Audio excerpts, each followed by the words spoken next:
Melbourne with a close encounter of the incredible kind.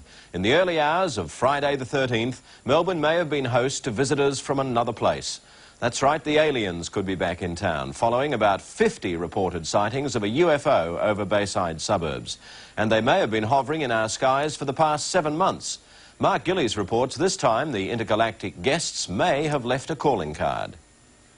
Last night's alleged sightings are being taken very seriously by police and the Royal Australian Air Force. At the centre of the UFO hoo-ha are 2 young police officers from St Kilda.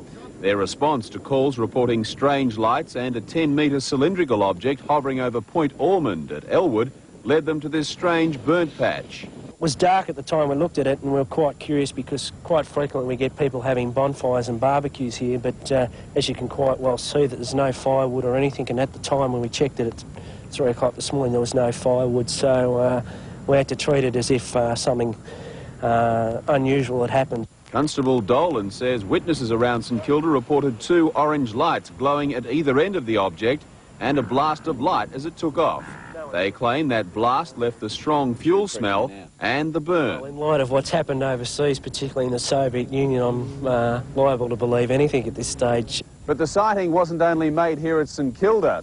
Apparently people all round the bay and from as far away as Geelong and Frankston reported seeing strange lights or a strange object in the sky. And that was over a period of more than an hour. Calls to police came from Frankston and Geelong and further down the eastern side of the bay to Sandringham and Brighton, then across to Altona and of course back to St Kilda. Last night's encounter is apparently part of a wave of UFO sightings currently sweeping the world. These shots taken by amateur cameramen over Oklahoma this week show a bright light shooting across the night sky. And recently this strange object was captured darting around houses in California. Even the Soviet Union is in on the act with claims that aliens landed in a public park in a town just 200 kilometres from Moscow.